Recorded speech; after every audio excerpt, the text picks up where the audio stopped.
Cette vidéo s'adresse à ceux qui aiment les statistiques de lecture. Hello, je m'appelle Kim, bienvenue sur ma chaîne et bonne année.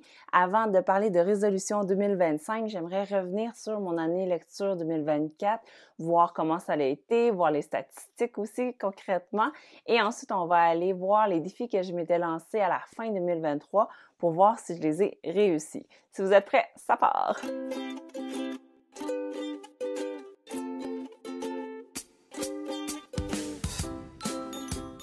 Alors, je m'en fidèle fichier Excel juste ici pour pouvoir vous partager mes statistiques. Mon objectif était de lire 50 livres et j'en ai lu finalement 73, qui est 23 de plus. Je m'étais donné un objectif très conservateur parce que je savais qu'en avril, j'allais avoir mon deuxième enfant et donc que j'allais pas vraiment dormir pour le reste de l'année. Et cette période n'est pas finie même en 2025.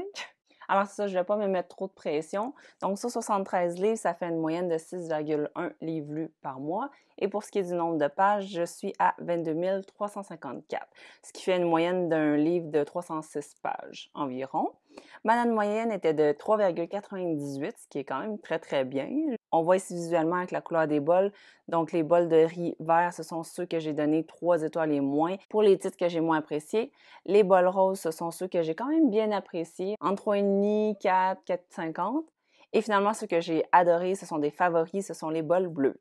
Je suis quand même surprise de cette statistique-là parce que j'ai eu beaucoup de misère à me constituer un top 10, donc ça m'étonne que la note soit aussi forte. Mais bon, c'est peut-être que quand j'aime, j'aime beaucoup, puis quand j'aime pas du tout. Pour ce qui est des genres, j'ai lu 77% de fiction et je suis quand même fière de dire que j'ai lu 23 non-fiction. Donc, je lis pas seulement pour me divertir, mais bien pour apprendre et me cultiver sur des sujets qui m'intéressent. Au niveau des langues maintenant, j'ai lu 47% en français, dont 30% québécois, ce qui veut dire que j'ai lu une majorité de livres en anglais avec 53%. Je suis quand même assez à l'aise avec cette statistique-là parce que je veux que ça se tourne autour de 50, même si c'est 55, 57. Tant que c'est dans les 50%, je considère que c'est quand même assez bien équilibré et ça doit aussi s'expliquer par le fait qu'il y a une plus grande disponibilité de livres audio en anglais qu'en français. Justement, parmi toutes mes lectures, 41% ont été accompagnés de leur version audio, 37 quand même. Je dis accompagnés parce que 5% ont été des livres audio à 100%. D'habitude, je lis toujours accompagné d'une version physique et ce format reste dominant à 92%. Mais ces données risquent de changer en 2025. Je vous en dis plus à la fin. Une nouveauté aussi cette année, je voulais tracker 2 autres données qui m'intéressaient beaucoup. Puis là, je suis contente de voir les résultats avec vous. Donc, je souhaitais regarder les lectures par saison. Donc, est-ce que je lis plus à l'été ou à l'hiver? Et aussi, je veux savoir si je ne lisais que des nouveaux titres alors publiés la même année ou si je me promenais à travers les années. On va regarder ça tout de suite.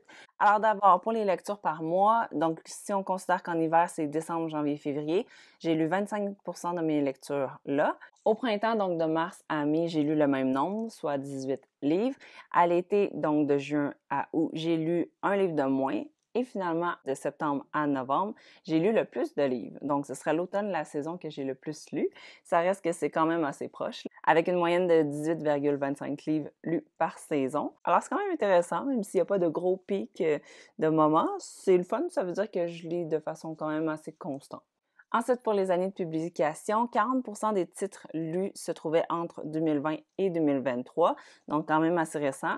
Et pour ce qui est des titres qui sont parus en 2024 et que j'ai lus la même année, on est à 29%, donc quand même 21 nouveautés. Puis le quart de mes lectures se trouvait entre 2010 et 2019. Puis pour le reste, 7% entre 2000 et antérieur. J'ai pas beaucoup lu de classiques en 2024. Ensuite, on va parler des achats de livres. Je ne sais pas si vous avez vu mon reel, j'étais très contente de pouvoir le faire. J'ai pas fait de on-haul pendant 1 an pour pouvoir avoir la copie physique de chacun des livres que j'avais achetés. Alors dans ce reel que vous pourrez aller voir, je vais vous mettre le lien dans la barre d'infos. C'est très clair visuellement la liste des livres que j'ai achetés versus celles que j'ai lues et je suis très fière de dire que j'ai atteint le score de 53%. Donc 53% des livres que j'ai achetés en 2024, je les ai lus la même année. Donc, parmi le détail de cette statistique-là, il y avait 12 SP, 4 cadeaux et 54 livres achetés. Dans le 53%, on compte seulement les cadeaux ou même juste les titres achetés. Pour les données exactes, j'avais lu 50% de mes SP, donc 6 sur 12. Pour mes cadeaux, j'en avais lu 2 sur 4 et 54% des livres achetés, donc 29 livres sur 54. Pour ce qui est du total dépensé, j'ai vraiment été plus raisonnable parce que j'ai dépensé 465,07 $. On voit que j'ai vraiment abusé des cartes cadeaux parce que sur 54 livres achetés, ça fait une moyenne de 8,61 $ par livre, ce qui ne reflète pas du tout la réalité du marché. Finalement, pour cette catégorie-là, j'ai aussi décidé d'ajouter un tracker par saison. Alors, je voulais savoir s'il y avait une saison que je dépensais plus qu'une autre. Et donc, on a les résultats. La première chose que je remarque, c'est que j'ai été sage au moins une fois par trimestre. Donc, au mois de janvier, mars, juillet et septembre, j'ai fait 0 achat. Donc, je suis très fière de moi. Mais puisque je l'ai fait de façon constante dans chacun des trimestres plutôt qu'à un trimestre concentré, ça fait en sorte que les données sont quand même assez rapprochées. En été, c'est la période que j'ai le plus dépensé avec 17 titres versus l'automne où j'en ai acheté seulement 10. C'est intéressant, je continue de suivre cette statistique-là pour voir si ça change d'une année à l'autre. On est rendu à la partie où je passe en revue les objectifs et défis que je m'étais lancés à la fin 2023 pour l'année 2024. On va voir si je les ai réussis. Le premier, c'était le défi MH Tapal. Alors, je devais lire 12 titres précisément qui fitaient dans les catégories choisies par MH la lectrice. Et donc, mon total de livres est quand même de 11 sur 12. Donc, j'ai bien performé avec une note finale de 92% et ça inclut 2 DNF. Ensuite, on vient de passer là-dessus. J'avais dit que j'aimerais suivre mes acquisitions, donc ce que j'achetais versus ce que je lisais. L'année 2023, j'avais acheté 58 livres et j'en avais lu 62. Et en 2024, comme je viens de dire, j'en avais acheté 54 et lu 53%. Et bien sûr, j'ai réussi à faire le reel que j'avais envie de faire. La prochaine résolution, c'était un défi qui n'était pas imposé et c'était celui de consacrer un mois à ne lire que des gros livres. Je l'avais fait en 2022-2021, puis j'avais beaucoup apprécié ça et j'avais envie de le refaire prochainement, mais ça l'a comme pas donné. Surtout qu'au mois de mai, je m'étais dit que ça allait être pas le bon moment puisque j'allais avoir un nouveau-né de 1 mois. Et donc, j'avais décidé de le repousser en novembre, puis en novembre, j'ai oublié. Je ne sais pas si je me redonnerai le défi en 2025. C'est encore une année de changement, donc je pense pas me le donner, mais écoutez, si ça arrive comme ça va être l'idéal. Je pense que c'est mieux de ne pas le prévoir puis de le faire à la dernière minute parce que tu choisis un moment qui réellement te convient. Donc, on va voir. L'objectif suivant, c'était de lire 50 livres. J'avais envie d'en lire 48 pour que ça fasse 4 par mois, mais finalement, j'avais les chiffres ronds, donc je l'ai arrondi à 50 livres. Finalement, on sait bien que j'ai réussi à en lire 23 de plus. Et finalement, les défis bonus, c'était un carnet de lecture. Oui, ça, j'ai complètement oublié. J'avais rempli ce carnet-là en 2023, puis j'avais rempli les pages pour 15 livres. En 2024, j'avais même oublié que je l'avais rempli. J'ai rempli seulement pour 4 titres. Donc, l'année prochaine, j'aimerais ça continuer à le faire parce que ça m'aide dans mes vidéos, je trouve ça le fun. Mais c'est ça, c'est du temps, c'est me rappeler quel passage je vais écrire. C'est ça, si ça la donne, ce serait une bonne chose parce que ça garde vraiment des traces de mes lectures. Mais on dirait que je veux pas l'utiliser pour rien, donc je veux pas l'utiliser pour des très mauvaises lectures. On dirait que je veux juste garder les souvenirs de mes coups de cœur, mais comme on sait, j'ai la misère à trouver des coups de cœur.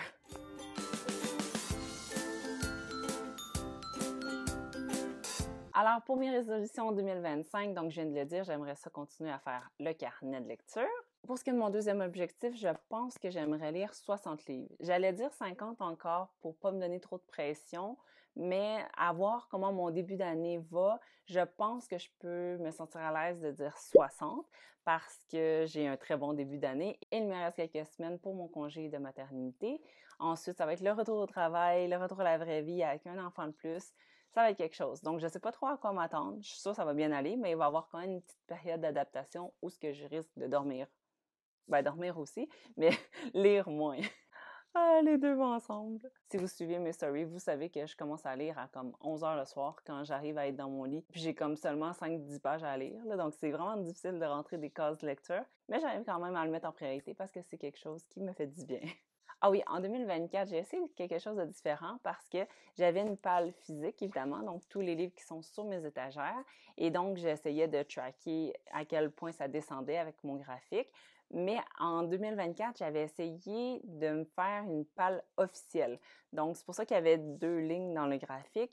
J'essayais de voir parmi tous les titres que je veux lire dans la vie, ce serait ma palle officielle. Et la palle physique, c'est ceux que j'ai achetés, évidemment. Puis j'essayais de voir à quel point la palle officielle descendait, parce que s'il y avait un livre que j'avais envie de lire, mais que je l'achetais pas, par exemple que je l'empruntais à la bibliothèque, ben c'est comme si ça descendait pas les graphiques, puis ça me dérangeait beaucoup que mes lectures ne soient pas comptées alors que j'avais fait l'effort, que j'avais réussi. Donc, j'ai eu l'idée de mettre en place la palle officielle que j'ai fait sur Goodreads afin que ces lectures-là comptent aussi. Puis finalement, ça a été un cauchemar à tracker. À chaque fin de mois, j'étais comme, OK, j'ai lu 10 titres. Celui-là, était-tu dans la palle officielle? Oui. Était-tu dans la palle physique? Non. Lui, je l'ai acheté. Donc, ça montre la palle officielle. Mais il faut pas que je le recompte dans les livres que j'ai achetés qui montrent la palle officielle parce que sinon, ça serait 2 fois. Puis là, j'essayais de balancer ça. Tu sais, comme on balance un état financier en entreprise, on cherche les erreurs, on cherche où la différence. C'est l'enfer, c'est un cassage de tête inutile. Finalement, ça m'a pris des heures et des heures à essayer de tout faire balancer. Puis des fois, je trouvais pas exactement il était où les titres de plus ou de moins, la différence. C'est moi qui avais mal calculé. Alors ouais, ça a été très difficile à suivre comme données, puis j'ai pas envie de refaire ça. Donc, écoutez, je pense en plus que je vais lire beaucoup plus des livres empruntés par la bibliothèque. Donc, je pense que je vais juste tracker qu'est-ce que j'ai sur mes étagères. Puis, ça va être la palle physique, puis c'est rien. J'ai fait déjà un inventaire au début de l'année. Je vais me fier à ça. Puis, la palle officielle, c'est pas grave. Mon autre objectif, il est plus facile à dire qu'à faire parce que ce serait de me trouver des coups de cœur. J'ai quand même eu de la misère à constituer mon top 10, puis comme je disais dans ma vidéo de palmarès, on dirait que avant c'était vraiment plus facile. J'avais comme 12 titres, 15 titres, puis je choisissais les 10 meilleurs parmi ceux-là pour faire mon top 10 de fin d'année. Mais là, en 2024, j'en avais comme 5, je pense, qui avaient vraiment un 5 étoiles, puis les autres, c'était comme 4,5, 4,75, ce qui est très bon. Là, je voulais vous les recommander quand même, mais c'était pas les top recommandations d'Hellochimie avec le saut d'approbation. Donc, ce serait ma mission pour l'année 2025, que les 10 livres que je vous présente à la fin de l'année, ce soit vraiment des favoris. Donc, pour ça, il va falloir travailler fort. Je vais essayer de... En fait, dis-moi donc si vous avez des stratégies concernant la recherche de favoris. Est-ce que votre truc, c'est de lire seulement des auteurs que vous aimez déjà? Est-ce que c'est au contraire de sortir de votre zone de confort pour trouver des surprises? Laissez-moi savoir en commentaire, s'il vous plaît. Ça m'aiderait beaucoup. Et finalement, mon dernier objectif, je vais vous en reparler dans une autre vidéo. J'ai ça dire ça parce que des fois, je le fais pas ou je l'ai déjà filmé puis il y a une erreur technique qui me donne pas envie de la publier. Mais en principe, j'aimerais tourner une vidéo où je commence à lire avec la liseuse que j'ai reçue pour Noël. Je suis vraiment super contente parce que ça me permet d'emprunter des livres de bibliothèque. Puis, c'est quelque chose que je n'étais pas sûre d'aimer, que je commence à apprivoiser et je prépare un vlog dans lequel je vais vous documenter mon expérience. Alors, c'est ça, mon objectif avec cette liseuse-là pour l'année 2025, ce serait de moins acheter, plus emprunter. En plus, ça fait des meilleures stats de livres achetés versus lus. Donc, voilà. Oh, et en passant, aujourd'hui, samedi, le 18 janvier, pendant que je vous ai, parce que c'est la journée que j'upload cette vidéo-ci, commence mon on-haul. Donc, je faisais ça plusieurs fois dans l'année avant, mais là, je les ai tous gardés, ceux de l'année 2024, pour faire mon reel. Mais là, j'ai tout ça à me débarrasser. Donc, j'ai pas compté. Il doit y avoir comme une cinquantaine de titres. Alors, rendez-vous sur Instagram, sur mon nouveau compte, Hellochimie pour voir la procédure et peut-être vous procurer une de ces copies à prix réduit. Et si c'est la première fois que vous entendez parler de mes on-hauls, sachez qu'ils valent vraiment la peine parce que ce sont des livres qui ont l'air neufs. Là, je les ai déjà lus, puis regardez, il a l'air comme impeccable. Les pages sont super clean. Ça vaut super la peine parce que les prix sont réduits et ils ne valent pas 26,99. Il est comme neuf, je l'ai lu une fois. Aucune trace de spaghetti et je vais le vendre comme 10 $. Alors bref, c'est un rendez-vous. Alors voilà ce qui boucle l'année 2024 et qui propulse, oriente l'année 2025. En commentaire, j'aimerais vraiment connaître votre résolution la plus importante pour 2025 par rapport aux livres. Ça peut être une nouvelle statistique à tracker, ça peut être un nombre de livres que vous avez envie de lire, ça peut être un genre que vous avez envie d'essayer et on va s'encourager. Sur ce, d'ici la prochaine vidéo, portez-vous bien. Bye bye!